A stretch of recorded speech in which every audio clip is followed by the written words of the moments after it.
എടാ, ആ കഷായം കൊടുത്ത കേസില്ലേ, ഒട്ടുമിക്ക പെണ്ണുങ്ങളെല്ലാവരും ആ കഷായം കൊടുത്തതിനെ ഭയങ്കര സപ്പോർട്ട് ചെയ്ത് സംസാരിക്കുന്നത്. അതിൻ്റെ കാരണം എന്താ? എടാ, നീ പറഞ്ഞ ശരിയാണ് കേട്ടോ. കാരണം എന്ന് പറഞ്ഞു കഴിഞ്ഞാൽ ഇതിനൊരു പ്രത്യേകത ഉണ്ടോടാ. ഈ പെണ്ണുങ്ങൾ എന്ത് ചെയ്താലും എന്ത് തൊട്ടിത്തരം കാണിച്ചാലും കുറേ ആണുങ്ങൾ അപ്പോഴേ കുറേ കുണാണ്ടന്മാർ ടി വിയിലിരുന്ന് പറയുന്നത് കാണുന്നില്ലേ, വിഷം കൊടുത്തതിൽ കൊന്നില്ല, ചുക്കാമണി ചെത്തിയതിൽ കുഴപ്പമില്ല, മറ്റവൻ്റെ കിഡ്നി അടിച്ചുകൊണ്ട് ഒളിച്ചോടിയതിൽ കുഴപ്പമില്ല എന്ന് പറയുന്നത്. ഇത്രയും ഭീകരമായ തൊട്ടിത്തരം ചെയ്യാനായിട്ട് ഒരു ഭൂരിഭാഗം പെണ്ണുങ്ങളും തയ്യാറാണ്. അവർക്ക് നിലനിൽപ്പിന് വേണ്ടി എന്തും ചെയ്യും.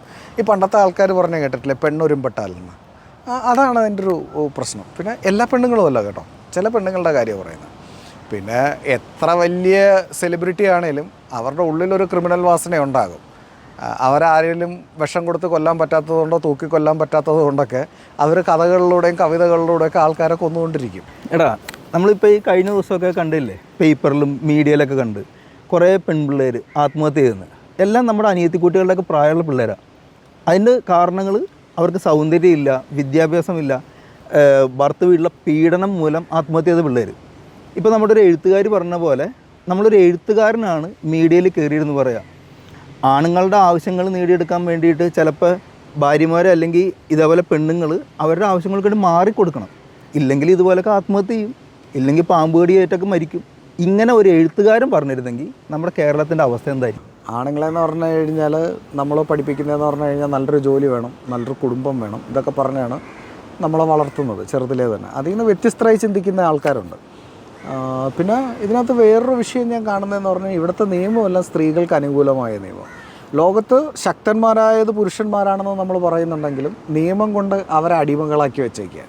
അതാർക്കും മനസ്സിലാവുന്നില്ല. ഏറ്റവും പീഡിത വർഗം എന്ന് പറഞ്ഞാൽ പുരുഷൻ തന്നെയാണ്. കഴിഞ്ഞ ദിവസം എൻ്റെ അടുത്ത് കൗൺസിലിങ്ങിന് ഒരാൾ വന്നിരുന്നു, മാനസികമായി തകർന്ന് പൊളിഞ്ഞ് ഒരാൾ. അയാൾ എൻ്റെ അടുത്ത് പറഞ്ഞതാണ്, ബ്രദർ, ഞാൻ ഡിവോഴ്സ് കഴിഞ്ഞ് അതിൻ്റെ കോമ്പൻസേഷനൊക്കെ കൊടുത്ത് ഇയാൾ ബിസിനസ്സും എല്ലാം പൊളിഞ്ഞ് പണ്ടാരം അടങ്ങി ഇയാൾ നിൽക്കുക. അപ്പം ഞാൻ ചോദിച്ചു എന്തായിരുന്നു പ്രശ്നങ്ങൾ. അപ്പോൾ അയാൾ കാര്യങ്ങൾ പറഞ്ഞു. ചെറിയ ചെറിയ വിഷയങ്ങൾ കുടുംബത്തിലുള്ളവരെ ഇടപെട്ട് വഷളാക്കി അത് ഡിവോഴ്സിലേക്ക് പോയതാണ്. ഞാൻ പരമാവധി ക്ഷമിച്ചു ബ്രോ. പക്ഷേ എന്ന് പറഞ്ഞു കഴിഞ്ഞാൽ അവൾക്ക് എൻ്റെ അമ്മയെ ഉൾക്കൊള്ളാൻ പറ്റില്ല. ഞാൻ എൻ്റെ അമ്മയെ എന്ത് ചെയ്യണം?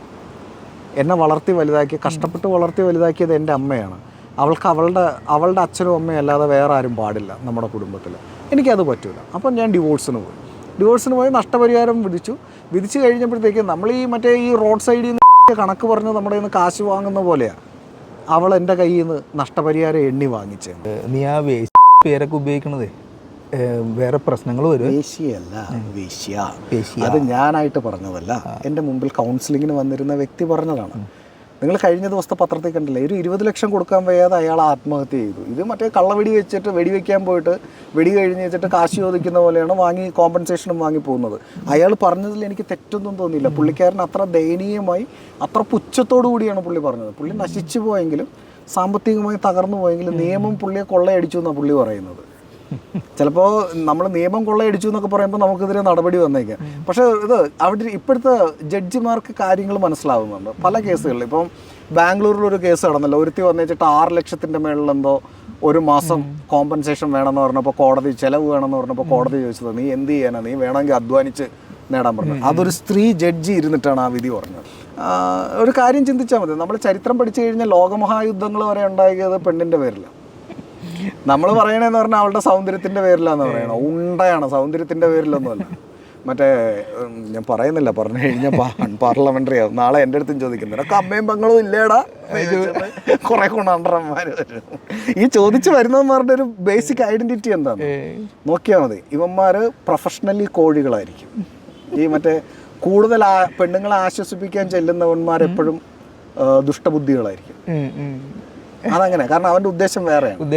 നിങ്ങൾ നോക്കിയാൽ മതി, ഒരു ഓഫീസിലെ പെണ്ണുങ്ങളെ കൂടുതൽ ആശ്വസിപ്പിക്കുക, ഡിവോഴ്സ് കേസിനൊക്കെ നടക്കുന്നവരെ ആശ്വസിപ്പിക്കാൻ ചെല്ലുന്ന ആണുങ്ങളുണ്ടെങ്കിൽ അവൻ്റെ ഉദ്ദേശം വേറെയാണെന്ന് മനസ്സിലാക്കിയാൽ. അപ്പം ആണുങ്ങളും മാറണം, പെണ്ണുങ്ങളും മാറണം. അങ്ങനെ വേണ്ട, മനുഷ്യനായി കണ്ടാൽ മതി നിയമം, ഇതെല്ലാം ശരിയായിക്കോളും.